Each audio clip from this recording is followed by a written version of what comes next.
Welcome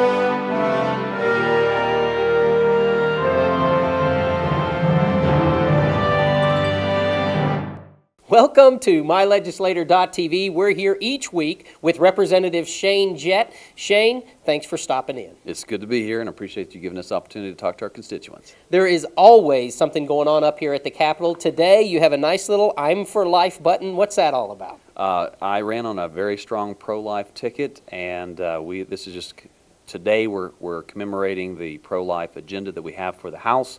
And right now, going out on behind us is a luncheon for all the pro-life legislators, and we're hearing speakers from all over the nation that are talking about the progress that's being made not only at state level, but on a national level. We've been actually passed a few pro-life pieces of legislation.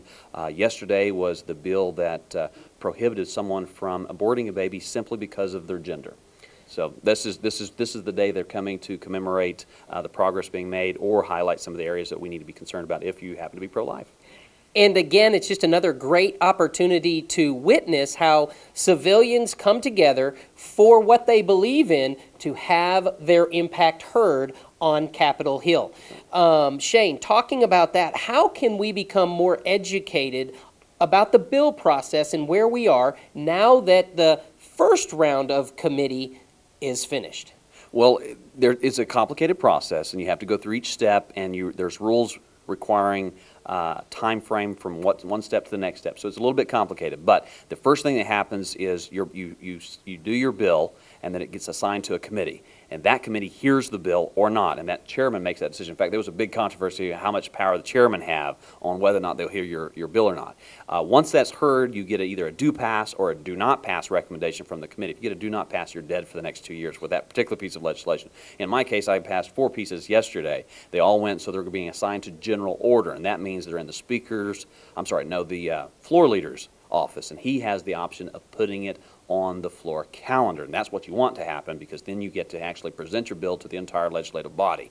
At this point, once it goes to the floor leader's office, you have to have a Senate author. You're partnering with a senator on the Senate side so that when it arrives, you have a friendly reception and you have someone already there going to be shepherding it through the process on the Senate. And they do exactly the same thing. Their bills come over to us after they passed them on their Senate floor. Our bills goes to them once we pass on the House floor. So, and the committee process starts again. We start evaluating theirs, adding changes, which we call amendments, and they start doing the same thing.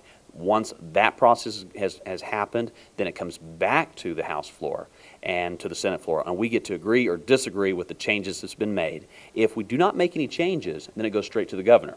Okay. If we do make changes, then the House of Origin, in other words, if it was a Senate bill or a House bill, they have the right to accept our changes or reject them. If they reject them, it goes to conference. And then you have conferees that are assigned by the Speaker of the House and the President of the Senate, and they sit down together and hammer out whatever disagreement you might have. If it doesn't go to conference, you agree with the changes that have been made, then you just basically accept Senate amendments or accept House amendments, depending on where you are. It goes to the governor, and the governor signs it or not. It can be a pocket veto. It can be an outright veto. There's a lot of things that can happen. So there's along all those steps, there's places for people, common everyday house moms and advocates, teachers, to be able to interject their opinion or their ideas into the process throughout the whole process. And that's what it's all about, is a representative government doesn't work unless your representatives hear from you and find out what exactly your life experiences might lend solutions or ideas to the problems we're trying to solve here.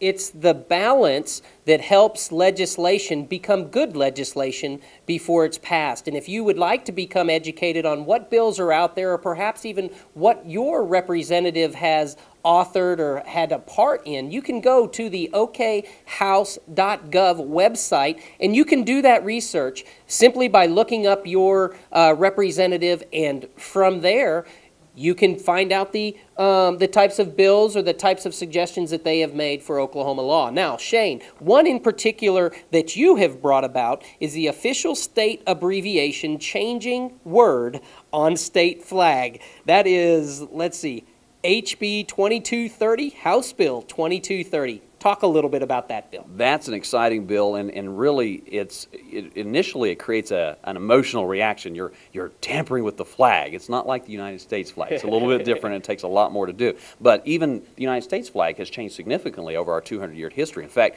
not a single president has ever sat in the White House who served as president under the same flag he was born under.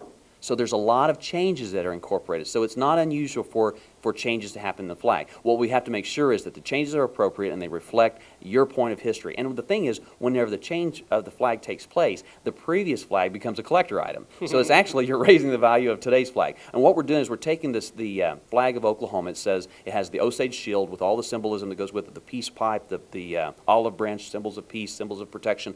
Below that is the word Oklahoma, all capital letters in block. That was put in the 1950s after several variations. In fact, the first flag was a red flag with a star that had a number in it. It was the number of the state. Okay. But it also resembled very closely the Bolshevik revolution going on in Russia, and so they wanted to kind of get away from that. And that we had the new flag, which was put together by Miss Louisa Fluke from Ponca City, and the Ponca City representative is a little apprehensive about touching her original design. Well, it's already been changed, and what I'm telling is, hey, this just adds to the collector value of your original flag. But what we're doing now is taking it and putting it in italics. So we're leaning the letters a little bit and then putting, most importantly, an exclamation point.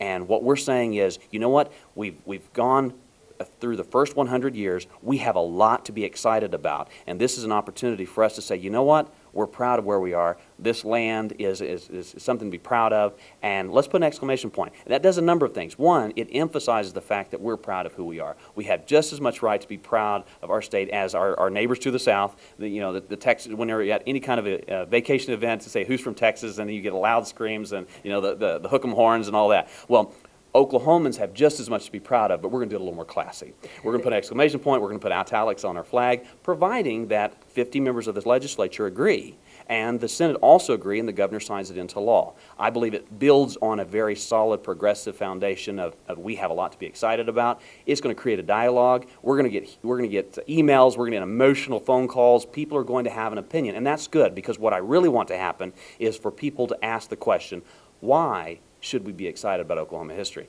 And I believe this is good dialogue. So regardless whether you're for it or against it, contact your representative, contact your senator. You have a voice. And most importantly, go home and talk to your kids, your parents, your family about it, and talk about why we should be proud of the state. And if you're having trouble coming up with some ideas, call my office and I'll give you some.